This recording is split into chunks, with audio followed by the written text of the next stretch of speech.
What's up, guys? Welcome to Doselier Gaming, and welcome to part 2 of my series talking about lines of sight in 6 Siege the board game. Today we're going to go over Consulate. Not a ton here, but definitely some to take note of. So, to go ahead and kick us off, we're going to be starting here with this top window space for offices. So from here, this couples extremely well with having a sniper either on the top or bottom of the map who destroys this orange wall and just cuts the map in half. And the reason is any operator that you might have trapped over in these corners is truly stuck because you have line of sight to both of these two front spaces. You then have line of sight to these three spaces, moving into the site, into the room, but you don't have line of sight all the way back. But you do have line of sight to these top three spaces here. So not the two corners, but these front two, and then these middle six up here. And the reason why that's so important is their only way out is going to be if they happen to have already been hiding in this corner, then they can try to rotate out this way.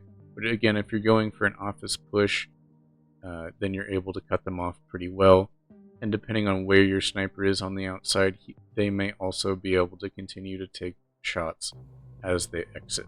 So you can truly lock down not only half the map, but also just potentially just kill early anybody who was trying to play this center room.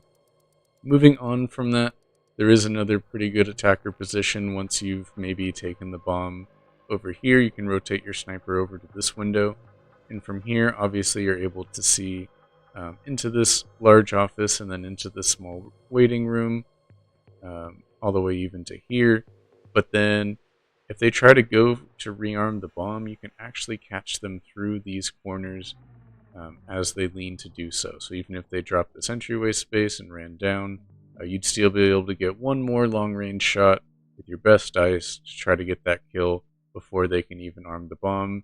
And if it's their last guy, again, you will take a second shot and potentially win the game simply from getting the final kill. So very good spot for the attackers. As for the defense, there's a pretty nice spot that I like to use sometimes up here.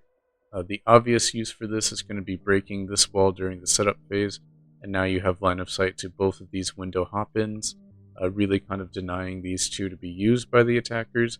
You can lean out from this toilet to give yourself heavy cover from any shots that might come from this direction, and then you have light cover from the table should anybody jump out at you and actually survive a shot from you.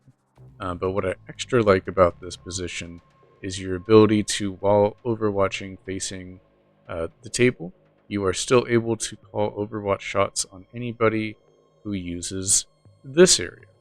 So simply by not having a doorway here and maybe destroying this half wall, you already have line of sight all the way out into their spawn to outside this window and to anybody that hops in. The reason why this is usually good, like normally you're not going to want to break both of those because you'd truly be telegraphing who's real here and that this is a threat and to avoid it. But even with them both up, if you have any defender that's maybe playing in here with a bulletproof shield, or if you have a camera that they aren't able to destroy for some reason, like maybe a bulletproof camera in the corner, and they do try to enter, now they are located, now you can take your shot on them. And even if it's not great dice, given that they have heavy cover, you can maybe get some chip damage in and just kind of start weakening them. And, now you have them in a bad position where they have to move over here to get out from your overwatching. And they've already moved at minimum 3 spaces now, so they don't have a whole lot of options left to them. And you might be able to clean up with somebody else. So pretty good spot for a defender to hold. If you want to, again, you don't really have to worry about anything from behind you, and you're in general overwatching everything that matters to you here. Just make sure that you have, the proper defenses set up. This is a fairly hard map to defend on defense, at least so far that I've found. But that's kind of it for the really strong lines of sight that you're going to have on this map, at least that I know of. Again, feel free to comment down below if you know of any others. But that's it for part 2. Pretty short one here.